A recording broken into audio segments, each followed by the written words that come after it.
Yo, what is good, my anime faithful? What is good, yo?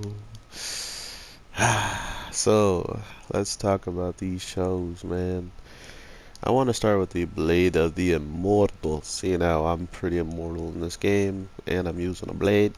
No, um, we definitely are in a weird time period where this supposed old lady who has not only met up with our main girl once now, but has also met up with three different characters and kind of have put them all on their own paths at this point. Um, one of the paths being to hunt down the people that have taken down this girl's family. Another path being this guy who has been, you know, alive for over 200 years and him wanting to be able to fight harder in the war, so he got the ability to be immortal. And so all of this stuff is interesting enough coming back to this old lady. Like, this old lady is the one and only person kind of being the connective tissue at this point, right? Like, she's definitely got a lot of different reasonings and different ways of getting into these certain situations, right? Like all of a sudden, we knew nothing about her, and just through this episode, we learned that she's also given, this same exact ability to somebody, 200 years ago, which then goes to say, how old is she, right? Like, how old is this woman to be able to give someone that gift that long ago? Or is this just like a tradition passed down by her family that they kind of have to just they have to go and tell, or not tell, they have to go and give this ability away, and that's kind of the only thing their family does at this point. So not only was it could have been anybody, could have been one of the women from 200 years ago, she passed away, but she kept telling her her family, her generations of generations to continue to do what she was doing, and that is to pass down this curse of immortality. Immortality! Which, in hindsight, is pretty crazy to see with how this guy has been living for this long.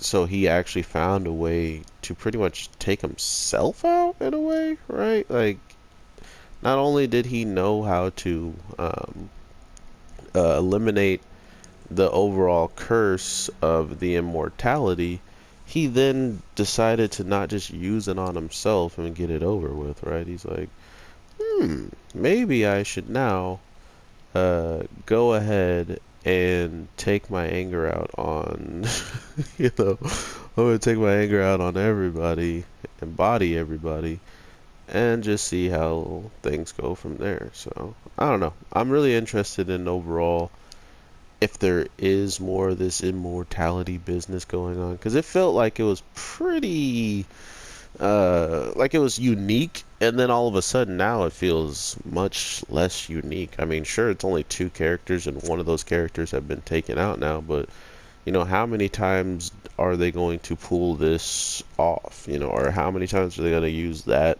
in general to be like, oh, and then another immortal came to give us a true battle, a true spectacle to watch, or something along those lines. Like, I just hope that's not where they're going with this. I mean, I can understand why they might want to go that route, uh, but the Blade of the Immortal felt like a unique character because he didn't just seem like he was. He felt like he was the only one. There wasn't a whole bunch of other Blade of or immortal people running around, and now we kind of know that that's not the case, right? Like, there could be a ton of people running around and they just never really bumped into each other, I guess, or whatever have you. So we'll see how this all plays out. Like I said, I hope it doesn't become that type of show where it's just like, and then he had to fight another immortal because he ran into he walked down the wrong side of the street and bumped into another one. So that's just how it's gonna be. Um, I mean, I might be going kind of harsh at it because I don't know.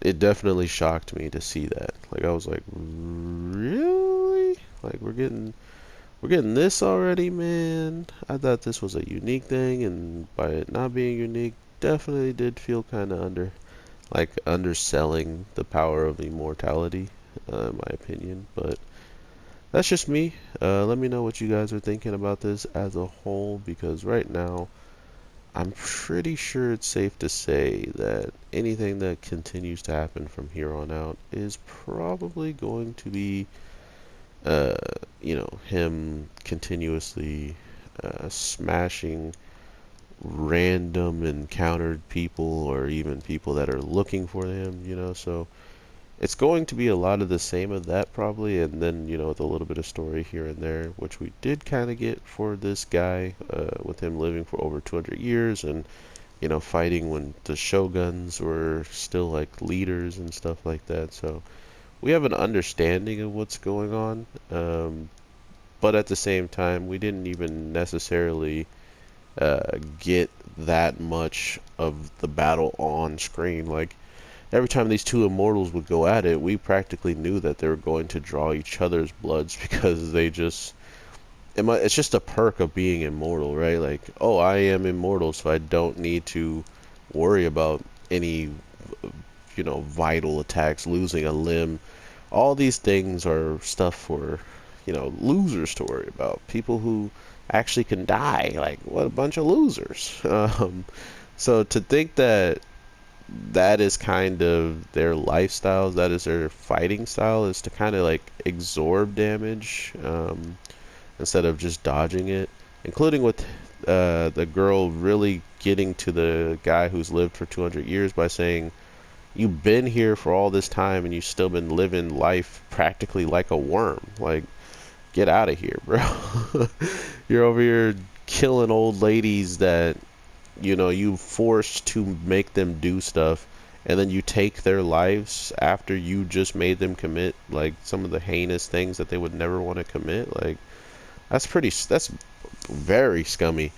So she definitely hit the nail on the head and made him think about that, and because of it, he got his way out by being taken out by someone who has the talent to do such. So it's crazy to me to think that this show has not been going on long at all, and uh, I have a relatively good understanding of probably what's coming in the future for it, like for certain characters and stuff, just because of how the story is being written, just by how things are being illustrated.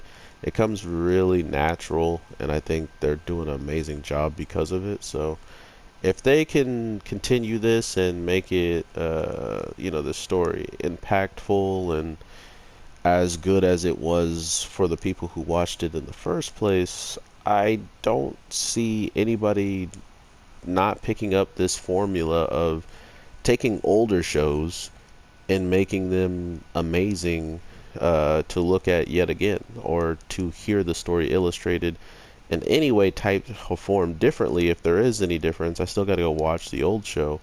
But if there is any different interpretations and stuff, does it help the show? Does it hurt the show? Is kind of what I'm looking forward to knowing once I watch the old one, and to be like, oh, if they just left this part in the old one and the new one, they would have been fine and stuff like that. So I can't wait to see what really inspired them to get their hands on the show. Like, what certain aspects have they already capitalized on and made look better than the old version? Stuff like that really gets me excited to watch older shows. Like, I love Yu Yu Hakusho and Cowboy Bebop, so if they ever were to do something like this for those shows, I would be crying. And I would be so sad too, because I'd be watching the show and trying to do a review and act like I don't know, not even try to act, but I would have to be in a position where I almost feel like I want there to be new stuff to be popping up. Like, I want there to be content that maybe the authors didn't think needed to fit in the anime, but now that they have the time to do it and they've already have a rendition of what they wanted, they can put in some stuff that they didn't want and, you know, flood it in there, show people that there was some more ideas that were on the chopping block. Stuff like that is really cool to me, and I hope that you guys get the same excitement and joy out of watching some of these shows, because as of right now, we're definitely in the age of anime, and with us just voicing our opinions, with us just watching these shows and enjoying other people who enjoy it, like reaction channels and stuff like that, we are helping the large community of anime creators and manga creators understand that in the West, you have some very, very supportive fans, and regardless of what you do or regardless of how long it takes, there's some people out there that will be jumping out a window to go and buy what you're putting down. So I really do hope everybody is having an amazing day, night, evening, whatever the case may be. I am your boy, the Anime G, and I will definitely be looking forward to talking to you guys throughout the rest of this week and weekend of some anime, because boy, do we got some stuff coming out, and there's some anime out that still hasn't even, that's been announced and it still hasn't dropped.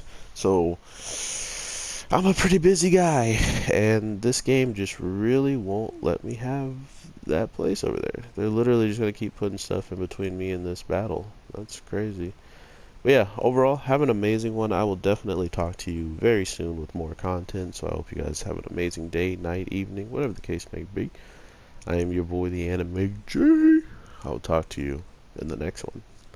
Peace. Now loading. Loading complete.